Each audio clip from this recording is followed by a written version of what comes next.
வணக்கம் மக்களே, welcome to the fest show. இன்னைக்கு ஷோல நம்ம பார்க்க போகிறது ஃபயர்ஃப்ளை அப்படின்ற கன்னட மூவியோட ரிவ்யூ.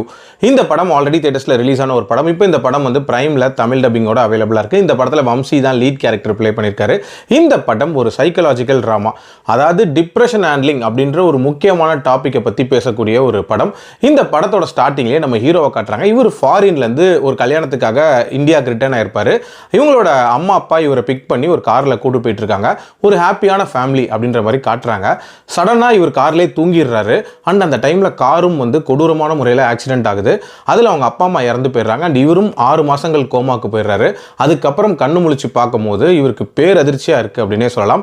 ஒரு விதமான டிப்ரெஸ்டு ஸ்டேட்டுக்கு போயிடுறாங்க. அதனால் இவருக்கு ஒரு விதமான இன்சோமேனியா, இரிட்டேஷன், இந்த மாதிரி எல்லா பிரச்சனைகளும் இருக்குது. ஸோ இதிலிருந்து வெளியே வரதுக்கு இவர் என்னென்ன மாதிரியான மெத்தட்ஸ் கையாளுறாரு, அதில் நடக்கக்கூடிய ட்ராமா என்ன, அண்ட் டுவர்ட்ஸ் த எண்ட் அந்த டிப்ரெஷன்லேருந்து வெளியே வந்தாரா இல்லையா அப்படின்றத அந்த படத்தோட கதை. எனக்கு இந்த படத்தில் ஃபர்ஸ்ட் பிடிச்ச விஷயம் இந்த படத்தோட டைட்டில் தாங்க. ஃபயர்ஃப்ளை அப்படின்றது பயங்கர மீனிங்ஃபுல் டைட்டிலாக நான் பார்க்குறேன். அதாவது தமிழில் வந்து இந்த லைட் பூச்சி அப்படின்னு சொல்லுவாங்க. இருட்டாக இருக்கிற ஒரு பகுதியில் கூட அந்த லைட் பூச்சி பயங்கரமான ஒரு வெளிச்சத்தை கொடுக்கும்.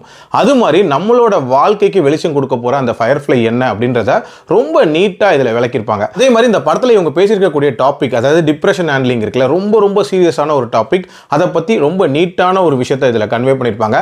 இன்ஃபேக்ட் நம்ம ஹீரோ பண்ணக்கூடிய நிறைய விஷயங்கள், அதாவது திடீர்னு பார்த்தீங்கன்னா பிஞ்ச் ஈட்டிங் பண்ணிட்டு இருப்பாரு, திடீர்னு பார்த்தீங்கன்னா வந்து ஸ்டாண்டப் காமெடிக்கு போவார். இந்த மாதிரி நிறைய விஷயங்கள் பண்ணுவார். அண்ட் ஒன்றுமே இவருக்கு வந்து ஒர்க் அவுட் ஆகாமே போகும். அண்ட் டுவர்ட்ஸ் தி எண்ட் அந்த சொல்யூஷன் எப்படி கண்டுபிடிக்கிறாரு அப்படின்றதும் ஒரு வித்தியாசமான ஒரு விஷயமா இருந்துச்சு. அதே மாதிரி இதில் ஒரு வித்தியாசமான சர்ரியல் வேர்ல்டை பில்ட் பண்ணியிருப்பாங்க.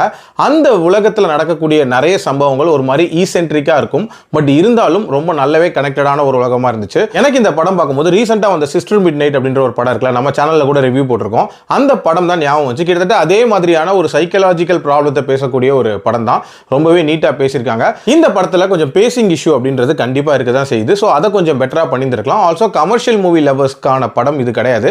ஸோ அவங்க இந்த படத்தை தாராளமாக ஸ்கிப் பண்ணிக்கலாம். ஓவரால் ஒரு வித்தியாசமான சைக்கலாஜிக்கல் ட்ராமா, அதுலயும் ரொம்ப முக்கியமான டாபிக்கை பேசக்கூடிய ஒரு படம். ட்ரை பண்ணி பாருங்க. என்னோட ரேட்டிங் இந்த படத்துக்கு 3.3 out of 5. அடல்ட் கண்டென்ட்லாம் இல்லை, தாராளமாக பார்க்கலாம். மீண்டும் அடுத்த விமர்சனத்தில் சந்திக்கிறேன். நன்றி, வணக்கம்.